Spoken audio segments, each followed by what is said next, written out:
Love blooms, jealousy brews. Baby eater by night, best friend by day. The bond between Ella and Anne began in secondary school. They were the perfect picture of friendship, two bright, inseparable girls who did everything together.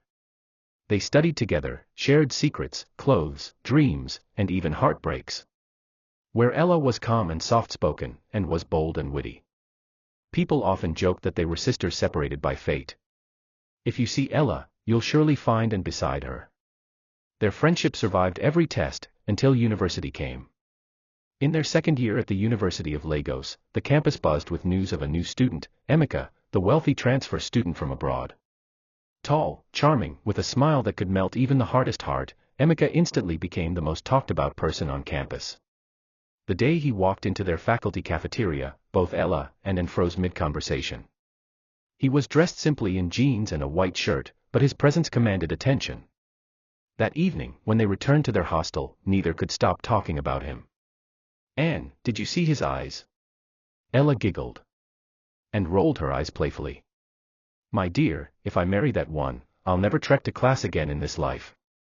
They laughed till their sides hurt, teasing each other about who would catch his attention first. But as fate would have it, Emeka's eyes were for Ella alone. Days later, he approached her after class with a polite smile.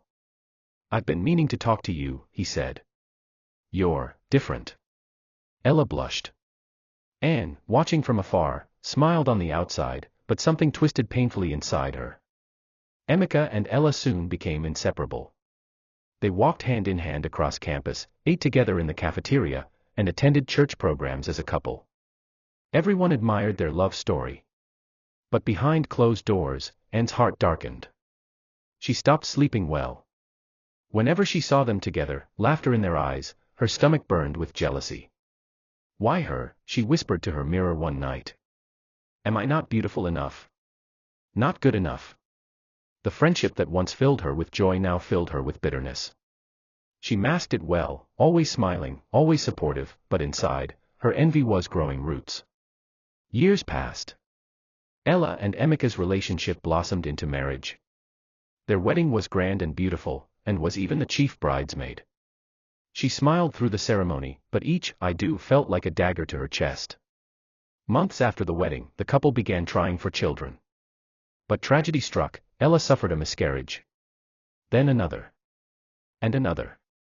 Each time, she cried herself to sleep in Emeka's arms. He would stroke her hair and whisper, "My love, don't cry. God's time is the best. When it's time, it will happen." But what they didn't know was that their misfortune had a face, Anne's.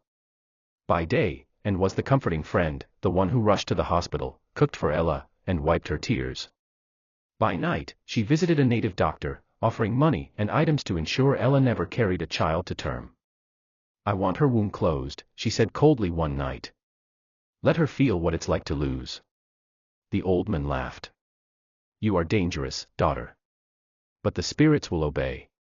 Her envy had turned to darkness. By a twist of fate, she later became Emeka's secretary at his company. There, her obsession with him deepened. She watched him walk into his office every day, confident, powerful, kind, and she wanted him for herself. One afternoon, she mixed a love potion into his coffee. Her plan was simple: make him fall for her, ruin his marriage, and take her place. But when she served the cup with a forced smile, Emeka's spirit stirred uneasily. As soon as she left, he poured the coffee into the sink. Something felt off. The next morning, Anne walked into his office, swaying her hips and pretending to look innocent. Boldly, she sat on his laps, whispering, "Sir, don't fight what you feel." Emeka froze, stood up, and shouted, "Get out of my office this instant. A repeat of this nonsense, and you're fired." Anne's face turned pale.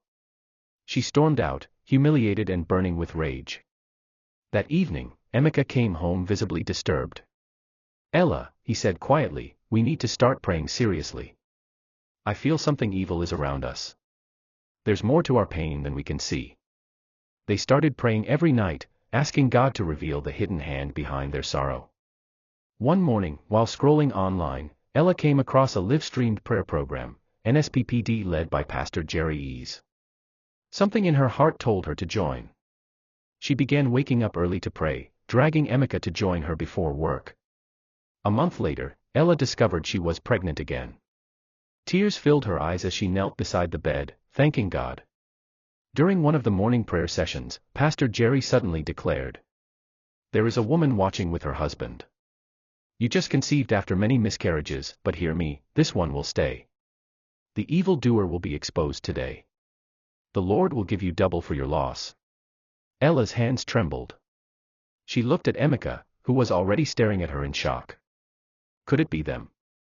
The next day, a Saturday, and visited their home as usual. She came bearing gifts and false smiles. "I heard the good news," she said excitedly, pretending to rejoice. "God is so good." But as she stretched out her hand to touch Ella's belly, something strange happened. A flash of invisible fire burned her palm. She screamed and stumbled backward, clutching her hand in agony. "What is this?" she cried, falling to her knees. Emeka stood tall, his face calm but firm. Ella looked terrified and began to confess uncontrollably, tears streaming down her face. "I did it. I caused your miscarriages. I wanted your husband. I hated how everything came easily for you while I suffered. I'm sorry, please forgive me." Ella gasped, sobbing in disbelief. Emeka only sighed. "I knew it," he said quietly. "I told you she wasn't a friend." They listened as and poured out every dark secret, the native doctor, the charms, the love potion. When she finished, Emeka pointed to the door. "Leave. And never come near my family again." And crawled away, broken and disgraced. 9 months later, Ella gave birth, not to one child, but 4, 3 boys and 1 girl. The entire hospital rejoiced. The nurses called it the miracle birth. Emeka named them Chisholm, Chidubem, Chima, and Amarachi. God is with me, God leads me, God knows, and God's grace. They raised their children with love, gratitude, and faith. Every morning, before Emeka left for work, they prayed together, a habit born from pain but sealed in victory. And though Ella's scars from betrayal remained, her heart found peace in one truth. The same God who exposes darkness also restores. Subscribe to my channel for more interesting stories.